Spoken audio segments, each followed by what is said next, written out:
How South Korea's political turmoil paved the way for Lee Jae-myung's rise to the presidency.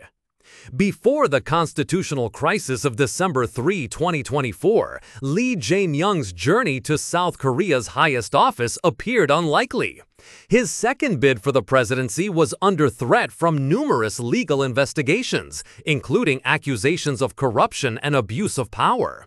At the time, he was already convicted of spreading false information during his previous 2022 presidential campaign. However, the political landscape shifted dramatically when former President Yoon Suk Yeol attempted and failed to invoke martial law. This constitutional breach sent shockwaves through the nation and realigned public opinion and political allegiances. That single event appears to have cleared a path for Lee Jae-myung to take the lead in the presidential race.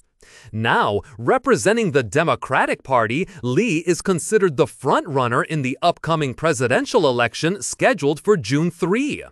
Despite his ongoing legal issues, Lee's support has grown. His controversial past and persistent presence in South Korean politics have made him both a polarizing and influential figure. These legal hurdles still threaten to derail his ambitions, but they also add to the narrative of a politician fighting against entrenched powers. An unconventional outsider. Lee Jae-myung's rise is not just the story of a political comeback, it is the story of an outsider who has challenged South Korea's traditional power structure. Born in 1963 in a remote mountain village in Andong, Gyeongsangbuk-do Province, Lee was the fifth of 7 children in a family that struggled with severe poverty. Due to financial hardships, he was forced to forego middle school and instead began working illegally in factories while still a child.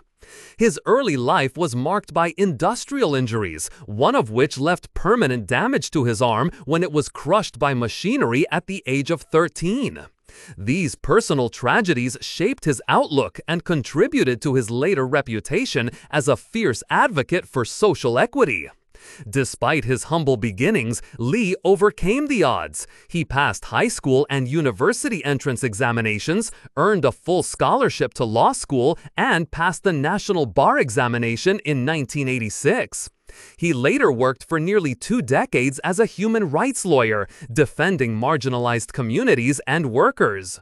He officially entered politics in 2005 by joining the social liberal Uri Party, which later evolved into the Democratic Party of Korea. His political style, often described as bold and combative, has helped him build a loyal base among working-class voters, although it has also drawn criticism from elites and moderates. In 2010, he was elected mayor of Songnam, where he gained attention for implementing various free welfare programs. In 2018, he became the governor of Gyeonggi Province and received national recognition for his handling of the COVID-19 pandemic. His aggressive push for universal relief payments, despite opposition from the central government, further solidified his image as a populist reformer. Perspective: what Lee's rise means for South Korea.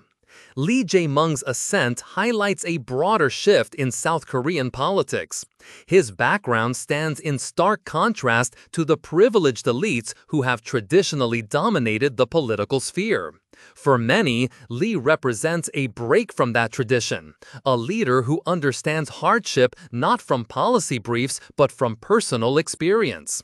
However, his rise also signals deeper divisions within the country. His aggressive approach and reformist rhetoric have energized supporters but alienated others. Critics see him as dangerously unorthodox, while supporters view him as a necessary disruptor in a political system plagued by scandal and inequality. Should Lee win the presidency, South Korea may witness a period of significant political transformation, both domestically and in its foreign relations. His leadership style will likely challenge existing norms, bringing both risk and opportunity to a country still finding its footing after a constitutional crisis. Subscribe to the channel to see the latest videos.